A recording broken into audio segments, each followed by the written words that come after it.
putih, biru itu sebagai aksen kita ya. Kali ini kita akan belajar mengenai pengaruh perubahan ruang dan interaksi antar ruang.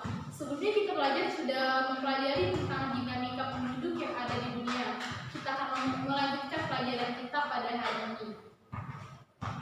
Tujuan pembelajaran kita pada hari ini, kita akan mengetahui tentang interaksi apa saja yang terjadi di negara-negara luar dan negara kita, baik itu dari desa ke kota, baik itu antar negara ataupun benua, sehingga kita akan mengetahui, menambah wawasan kita mengenai interaksi-interaksi yang terjadi yang ada di dunia.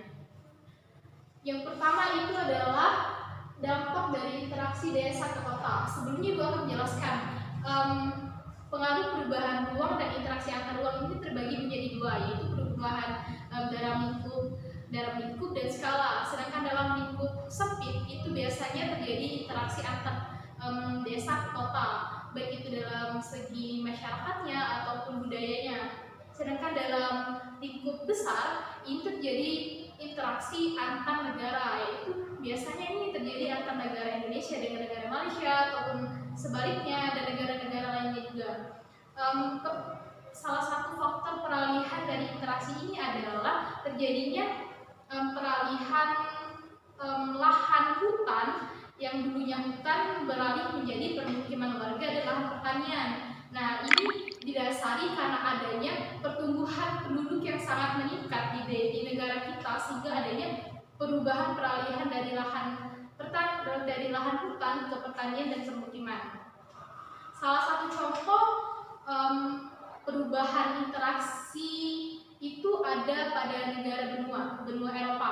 Di benua Eropa itu terjadi revolusi industri yang dulunya masyarakat yang melakukan pekerjaannya kini digantikan oleh mesin, sehingga itu terjadinya interaksi yang sangat membuat perubahan bagi masyarakat di dunia.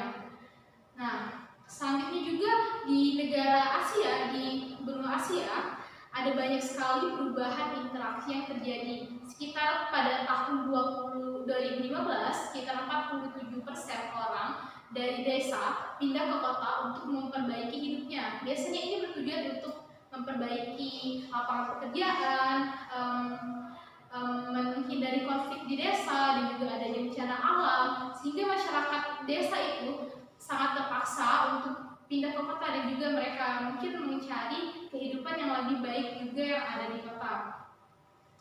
Biasanya masyarakat desa melakukan perpindahan ini karena adanya tuntutan ekonomi. Karena kita sangat tahu lahan pekerjaan yang ada di kota itu lebih luas daripada yang ada di desa. Mungkin di desa itu cuma ada pekerjaan bertani ataupun berdagang, sedangkan di kota ada banyak sekali pekerjaan yang bisa mereka kerjakan, seperti melakukan buruh pabrik atau juga menjadi pengusaha ataupun lain sebagainya. Mereka juga bisa memanfaatkan sumber daya alam yang ada di desa dan dikirim melalui kota sebagai halnya itu.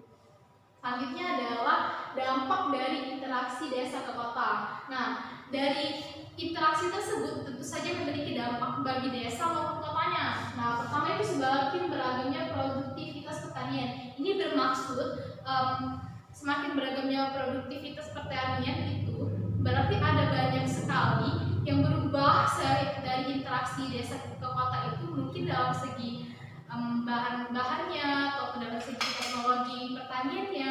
Mungkin mereka memiliki pertanian yang lebih meningkat lagi dari interaksi desa dan kota itu. Selanjutnya adalah semakin beragamnya orientasi mata pencarian. Semakin beragamnya orientasi mata pencarian ini bermaksud mungkin masyarakat desa yang pindah ke kota yang dulunya melakukan pertanian di desanya sekarang sudah tidak lagi melakukan pertanian pada saat mereka pindah ke kota. Mungkin mereka menggunakan teknologi yang lebih canggih seperti IT ataupun juga memanfaatkan teknologi-teknologi lain yang ada di kota, sehingga mereka melakukan orientasi pekerjaan mereka. Selanjutnya adalah sebaiknya sarana transportasi antar desa dan kota. Nah, kita tahu pada zaman dahulu sangat susah sekali melakukan interaksi antar desa dan kota karena keterbatasan mulai dari jalan ataupun transportasi angkutan ataupun bus ataupun kereta dan lain sebagainya. Tapi di zaman sekarang sangat mudah sekali kita temui kendaraan yang akan ke desa dan ke kota, mulai dari bus ataupun travel ataupun sebagainya, sehingga masyarakat sudah bisa melakukannya, baik itu masyarakat dari kelas bawah maupun kelas atas. Karena transportasi ini sangat penting sekali dalam melakukan interaksi antar desa dan kota. Selanjutnya adalah berkembangnya media massa.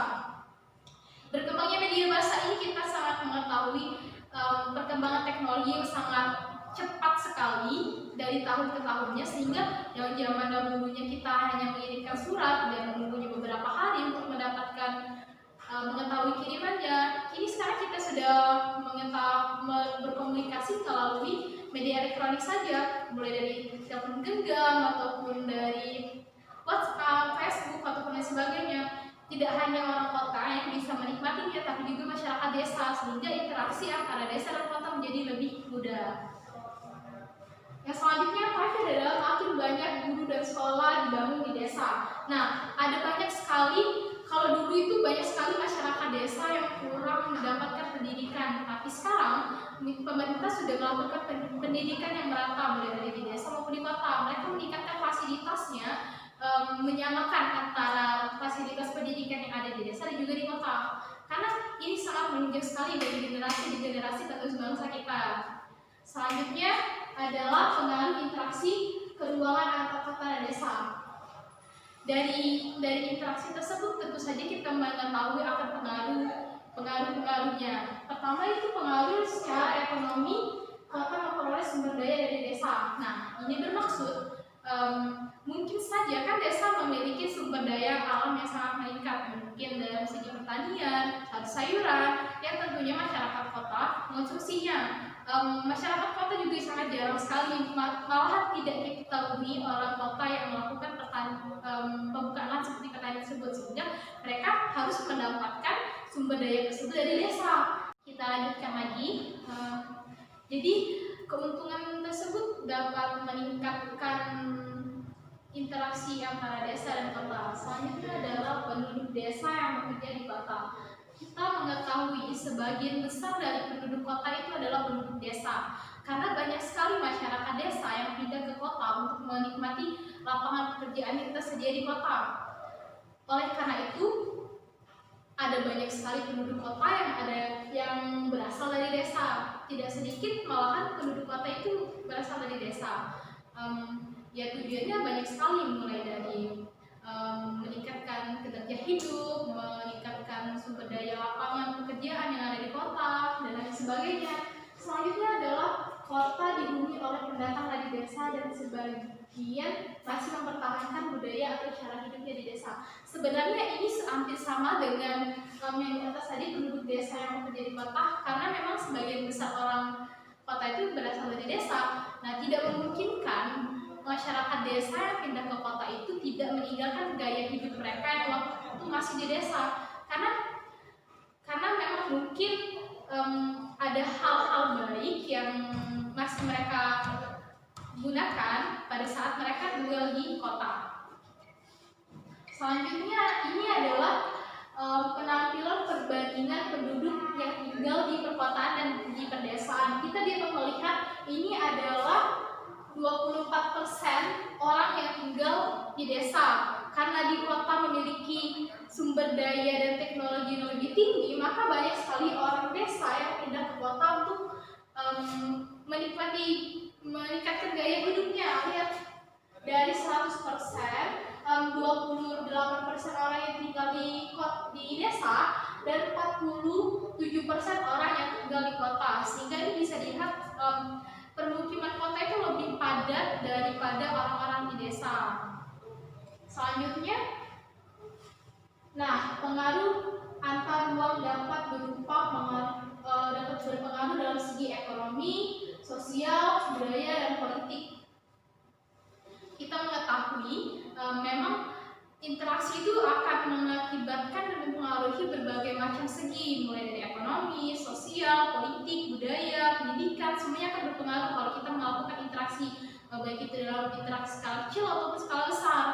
Nah, begitu juga pengaruh dalam segi ekonomi. Ekonomi sangat mempengaruhi karena biasanya suatu negara yang tidak memiliki barang ataupun sumber daya di negaranya, mereka akan mencari mendapatkan pasokan tersebut. Sehingga mereka melakukan interaksi ekspor dan impor antar negara, sehingga ini menguntungkan satu sama lain dan juga meningkatkan kerjasama yang baik antar negaranya. Selain negara, kita juga tadi sudah menjelaskan juga mengenai desa dan kota. Mereka melakukan perjualbelian hasil sumber daya alamnya dari desa ke kota. Selanjutnya juga dalam segi sosial, kita tahu kalau dalam segi sosial ini subjek utamanya adalah kita sebagai manusia. Nah, manusia ini berperan penting dalam melakukan interaksinya, karena setiap interaksi sosial itu selalu melibatkan manusia. Biasanya ini secara langsung ya, karena mereka melakukan interaksi sosial. Biasanya ini terjadi pada saat wisatawan datang ke suatu daerah, sehingga mereka melakukan interaksi dari masyarakat lokal dan wisatawan. Biasanya seperti itu, ataupun lain sebagainya juga sih. Mungkin kalau dari segi antar negara, mungkin orang negara lain yang main ke negara Indonesia melakukan wisatawan, sehingga masyarakat lokal melakukan interaksi dengan orang luar. Biasanya ini berpengaruh akan dalam segi budaya dan juga bahasanya. Selanjutnya dalam segi budaya. Nah, dalam segi budaya ini banyak sekali kita temukan, banyak sekali budaya yang sudah terjadi pembaurannya. Kita tahu zaman sekarang banyak sekali film-film yang sudah merajalela, seperti film Hollywood, film drama Korea ataupun drama Cina, sehingga ini membuat generasi muda melihat apa saja gaya hidup yang ada di negara luar dan membandingkan dengan negaranya masing-masing. Seperti halnya dalam segi bahasa, mungkin kita yang biasanya memakai bahasa daerah jadi berubah menjadi agak ke Inggris-Inggrisan setelah menonton film. Terus itu juga dalam segi budaya, dari segi cara berpakaian, mungkin yang dulunya kita tidak mementingkan fashion, tapi semenjak kita menonton video ataupun mengetahui dari hal-hal yang lain, itu kita lebih mementingkan fashion kita. Mungkin kita akan menyocokkan warna celana dan baju kita ataupun lain sebagainya. Nah, ini sangat berpengaruh sekali dengan budaya. Akan tetapi itu akan mengingatkan, karena walaupun kita mengetahui budaya luar, kita tidak boleh meninggalkan budaya kita sendiri. Kita harus menjunjung tinggi budaya kita, walaupun kita memang harus mengetahui apa saja yang berkembang dari budaya-budaya luar, tapi kita harus tetap menjunjung tinggi budaya kita sendiri dan tidak boleh ditinggalkan. Selanjutnya adalah dalam segi politik. Nah, dalam segi politik ini banyak sekali, mulai dari politik dalam negeri, mulai dari politik luar negeri. Kalau politik dalam negeri mungkin masyarakat akan mengetahui apa saja yang sedang terjadi di dalam pemerintahan, sehingga ini menjadi komunikasi yang baik antara pemerintah dan masyarakat. Sehingga kalau pemerintah mengeluarkan aturan-aturan yang tertentu, sehingga masyarakat tahu, sehingga mereka bisa mentaatinya. Mungkin pun sebaliknya, sehingga ini suatu perubahan interaksi yang baik ya menurut Ibu. Apalagi kalau di zaman sekarang media elektronik sudah sangat sekali menyebar. Mungkin pemerintah hanya mengeluarkan pengesahan undang-undang saja, masyarakat sudah tahu, sehingga ini tidak membuat masyarakat tidak menjadi alasan masyarakat untuk tidak mengetahui aturan tersebut. Sedangkan dalam politik luar negeri ini biasanya terjadi antara dua negara. Seperti contohnya Palestina dan Israel. Kita mengetahui bahwa Palestina dan Israel itu memiliki konflik yang sangat besar ya, sehingga kita sebagai Indonesia harus turun tangan, bukan apa ya, kita harus memiliki peran yang penting untuk mendamaikan dua negara tersebut. Karena ini hubungan yang sangat baik juga. Kita bisa mengingat sejarah kalau negara pertama yang mengakui kemerdekaan Indonesia itu adalah negara Palestina. Sehingga kita harus membantu negara Palestina juga dalam mengatasi konfliknya dengan Israel. Selanjutnya adalah dalam segi pendidikan. Ibu tadi sudah menjelaskan dalam segi pendidikan. Nah, pendidikan ini sudah menjadi fokus pemerintah untuk meratakan seluruh pendidikan yang ada di desa maupun di kota. Mereka harus menyamaratakan fasilitas yang ada di kota dan di desa, sehingga pendidikan juga merupakan modal dasar dari suatu negara untuk meningkatkan kinerja dari generasi-generasi mudanya.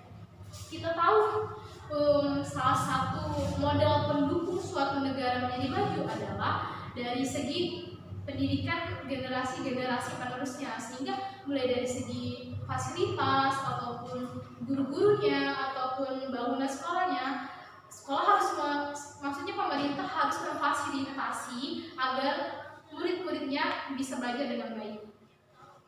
Nah, terima kasih, mungkin hanya itu saja materi yang bisa Ibu sampaikan mengenai pengaruh interaksi ruang dan antar ruang di benua Asia dan benua lainnya. Ibu akan mungkin kesimpulan pada pertemuan kita kali ini, mungkin kita akan mengetahui mengenai interaksi dari desa ke kota, mengetahui dari segi ekonomi, sosial, politik, dan budayanya, ataupun juga interaksi antar negara dan negara, seperti itu.